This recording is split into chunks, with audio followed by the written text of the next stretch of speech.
শুধু আপনারা প্রশ্ন করতেছেন আমার ড্রেস নিয়ে, শুধু আপনারা প্রশ্ন করতেছেন ইলিয়াসকে নিয়ে। কেন? সে কোথায় গেল? আমার এই কাপড় নিয়ে কথা বলে যে অপরাধী তাকে কিন্তু আপনারা পার পাইয়ে দিলেন, এটা আপনারা ভুলে যাচ্ছেন। তাকে নিয়ে কথা বলছেন না কেন? আপনারা পড়ে আছেন আমার শাড়ি চুরি নিয়ে, আপনারা অপরাধীকে নিয়ে পড়ে নাই। যে অপরাধী তাকে প্রশ্ন করেন আপনি কেন এই প্রস্তাব করেছেন। আমি একজনের কথা ধরেই নেন আমি ফাঁস করেছি, আমি যদি ফাঁস করে থাকি সেটা অপরাধ হবে কেন? শাক দিয়ে মাছ ঢাকার চেষ্টা করছেন।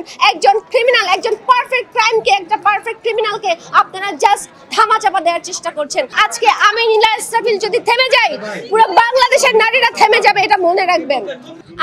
আমি চুপ আছি, আমি ঠান্ডা আছি, আমি ঘর থেকে বের হই না। আমি প্রেশারটা আর নিতে পারছি না, এটাই আমার লিমিট। ছাদের কার্নিশে দাঁড়িয়েছিলাম সুইসাইড করার জন্য। সোশ্যাল মিডিয়ায় যে ডিজিটাল লিঞ্চিংটা আমাকে নিয়ে চলছে সেটা আমি ডিজার্ভ করি না। এখন যারা করছে তাদেরকে তো আমি বন্ধ করতে পারবো না। এই কারণে আমি যেটা করেছি, আমি আমার ফেসবুকটাই আনইনস্টল করে দিয়েছি। এই তো, আমার তাদের উদ্দেশ্যে কিছু বলার নাই। জাস্ট আমি বলবো, আমি সবার উদ্দেশ্যে বলবো, আপনারা সততার সাথে থাকেন, সত্যের সাথে থাকেন। কেউ যদি অপরাধ করে তার জন্য আইন আছে, আইন কেউ নিজের হাতে তুলে নিয়েন না। That's it. হয়তো না, কিন্তু আমার প্রেশার, আমি তো আসলে প্রত্যেকটা মানুষের একটা করে লিমিট থাকে। আমার প্রেশারের লিমিট বোধহয় এটাই, আমি নিতে পারছি না, আমি প্রেশারটা আর নিতে পারছি না, এটাই আমার লিমিট। আমি এটা ফেসবুকে আমার ভেরিফাইড আইডি, সেখানে আমি একটা পোস্ট পিন করে রেখেছি, আপনারা দেখবেন যে আমার এক্স হাজব্যান্ড আমার বাসায় ঢুকে আমার দরজা ভেঙে, আমার গার্ডসকে মেরে, আমার আলমারি ভেঙে আমার 5টা ল্যাপটপ নিয়ে গেছে। সো ও হচ্ছে এটা করছে। হ্যাঁ, তার বিরুদ্ধে আইনি পদক্ষেপ, আমার যারা হিউম্যান রাইটস অ্যাক্টিভিস্ট, আমার বন্ধুরা, ভাই বোনেরা আছেন, তারা মামলা করেছে ডিজিটাল আইনে। আমার এমন কোনো কিছু নাই যেটা পাবলিকলি আসলে আমি কোন সমস্যা হবে। মানে হ্যাঁ, মালদ্বীপে আমি আমার ব্যক্তিগত সময় কাটিয়েছি, সেটা আসা উচিত ছিল না। যেহেতু আমি এটা লুকিয়ে রেখেছি, তার মানে তো ছিল যে এটা আমি চাই না প্রকাশ্যে আসুক, এই কারণেই তো আমি লুকিয়ে রেখেছি। যেহেতু আমাদের সোসাইটির সাথে এই ডেন্সটা যায় না, সেই কারণেই তো আমি লুকিয়ে রেখেছি। এখন যে এটা বাইরে এনেছে, এটা তার রুচি, তার আধিক্যতা, সে এটার ব্যাখ্যা ভালো দিতে পারবে। সে কোন জায়গা থেকে এটা করছে, এটা নিয়ে আমার কোনো সে নাই। আমি তো আমার বক্তৃতাতে বলেছি, আপনারা ক্যাপচার করেছেন কিনা আমি জানি না, আমার পারিবারিক লাইফে ব্যক্তি নীলাকে অনেক খারাপভাবে এফেক্ট করেছে। ছাদের কার্নিশে দাঁড়িয়েছিলাম সুইসাইড করার জন্য। আমার বাচ্চাগুলোর, ছোট ছোট বাচ্চা, আমার একটা 6 বছরের বাচ্চা, একটা 4 বছরের বাচ্চা, আমার বাচ্চাদের দিকে তাকিয়ে আমি ফিরে এসেছি। আমাকে এটা খুব খারাপভাবে, মানসিকভাবে আমি ভেঙে পড়েছি। আপনারা দেখবেন যে আমি ইলিয়াস সাহেবকে সরিও বলেছি, ভাই আমি সরি, আপনি প্লিজ এই ভিডিওগুলো দিয়েন না। উনি আমাকে বলেছে আপনি যদি সরি বলেন তাহলে আমি ভিডিওগুলো দিব না। তো আমি সরি বলেছি, যে যেহেতু সে ভিডিও দিবেই, তা ভাই আমি সরি, আপনি ভিডিওগুলো দিয়েন না। আমার পক্ষে আসলে ব্যাক করা সম্ভব। আমি এই তো ব্যাক করেছি। আমি মেঘনাকে থ্যাংক ইউ দিতে চাই, একজন মাত্র নারী যে কিনা আমার পাশে দাঁড়িয়েছিল শক্তভাবে এই জার্নিতে। তো আমি রাজনীতির মাঠে ব্যাক করব কবে, কিভাবে, আমি এখন জানি না, তবে স্বাভাবিক জীবনে আমি ব্যাক করছি। আমি আপনাদের কাছে অনুরোধ করব আমাকে ব্যাক করতে সাহায্য করেন। এটা আমার দুঃখ যে একবার আমাকে প্রশ্ন করলো না যে নীলা কি হয়েছে, আমার কাছে জানতে চাইলো না, আমাকে বুঝতে চাইলো না। আমাকে প্রশ্ন করতে পারতো কিন্তু, আচ্ছা নীলা কি হয়েছে, আমাকে প্রশ্ন না করে আমার কাছের মানুষ, আমার ওয়েলউইশার, একসাথে রাজপথে থেকেছি, একসাথে আন্দোলন করেছি, একসাথে খানা খেয়েছি, একসাথে অভিনয় করেছি, একসাথে কত স্ক্রিন শেয়ার করেছি, আমার সেই বন্ধুরাই আমাকে নিয়ে একটা খারাপ শব্দ ব্যবহার করেছে। অনেকে, একজন দুজন, অনেকে, অসংখ্য মানুষ।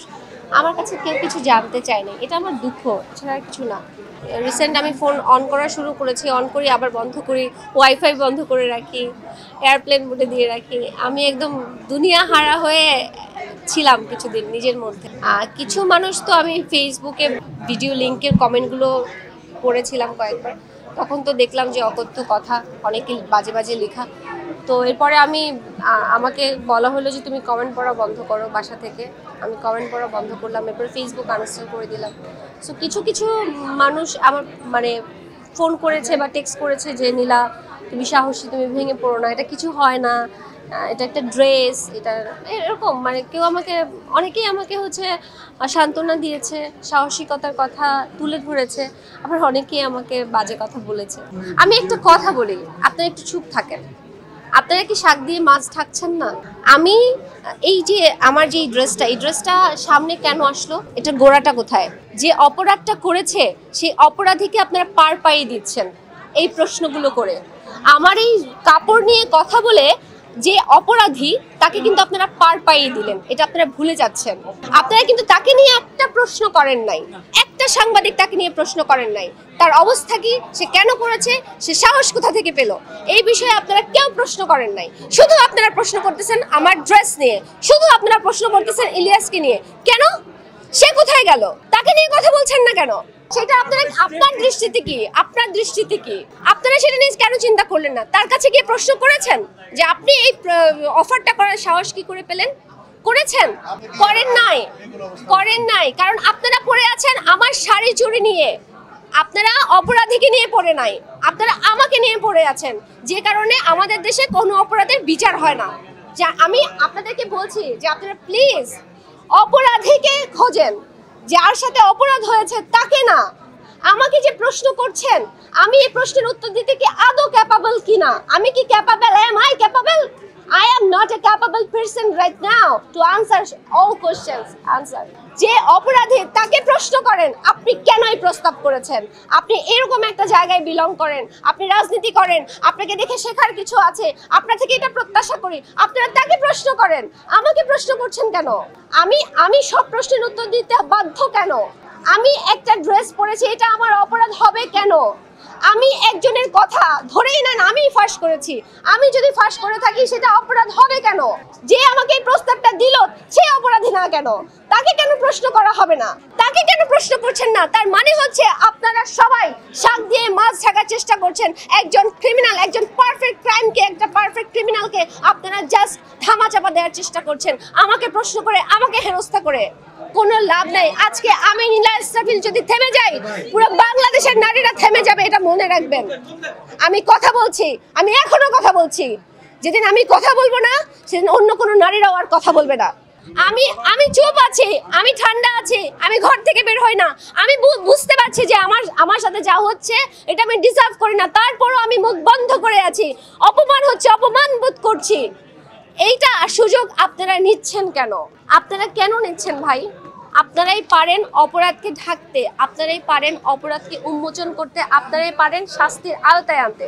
আর আপনারাই যদি একটা I am not a victim, আমি কিন্তু ভিকটিম না, আমি অন্যায়ের বিরুদ্ধে কথা বলেছি। I am not a victim, আমি আবারও বলছি আমি ভিকটিম না। আমার সাথে একটা অপরাধ হয়েছে, আমি সেটার এগেনস্টে দাঁড়িয়েছি, কথা বলেছি, দ্যাটস ইট।